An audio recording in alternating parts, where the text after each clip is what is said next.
This man felt like he'd taken the same flight 30 times today, and somehow, it still wasn't enough. The moment the plane touched down, he'd slam the gas pedal to the floor, racing desperately into the city. He was racing against the clock, needing to reach his daughter as fast as humanly possible, because he knew with horrifying certainty that his only child was doomed to die in a traffic accident just 2 hours from now. You see, today was his daughter's birthday. He'd been held up at work, couldn't make it back on time. His daughter, angry, had texted him she'd wait outside school and was now stubbornly ignoring his calls. He rushed to the school, but right outside the gates, he stumbled upon the scene of a horrific accident. A taxi had hit a pedestrian. Being a doctor, his instincts took over. He couldn't just stand by. He ran to the taxi, finding the female passenger inside already dead, the driver barely clinging to life. He performed emergency first aid until the paramedics arrived. No longer needed at the scene, he turned his attention back to his daughter, pulling out his phone to call her. And in that gut-wrenching moment, as he looked at the victim on the ground, he realized it was his daughter. His mind went blank. He couldn't process what he was seeing. And then, jarringly, he snapped awake back on the plane. He wiped the sweat from his brow. Thank God, just a nightmare. But something felt wrong, deeply unsettling. Everything happening felt eerily familiar. He knew exactly what the person next to him was about to say before they even opened their mouth. His head spun. He quickly glanced over at a mother and her young son nearby. Just as he'd foreseen, the boy suddenly started choking on a lollipop. The man instinctively ran over and performed the Heimlich, saving him. It was happening exactly like the nightmare. The chilling realization hit him.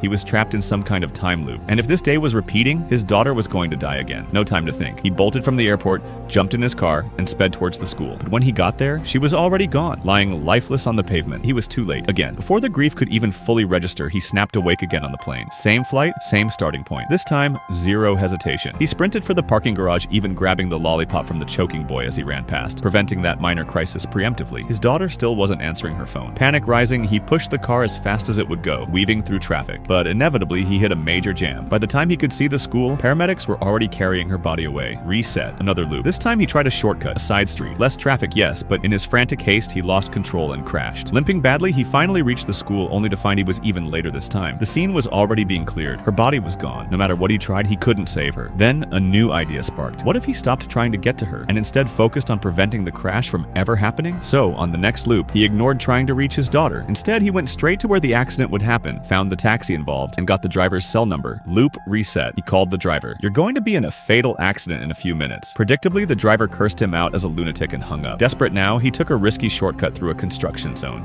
He arrived breathless just moments before the impact, only to witness the horrific event unfold right before his eyes. He saw his daughter thrown violently to the pavement. In that instant, something inside him shattered too. His heart, his hope. He collapsed, pounding his fists against the ground against himself. He felt utterly worthless, a failure as a father. This time the despair completely consumed him. But just as he hit rock bottom, a young man suddenly appeared, grabbing him forcefully. "Stop!" the stranger yelled. It turned out this man was trapped in the exact same loop, and the woman who died in the taxi, that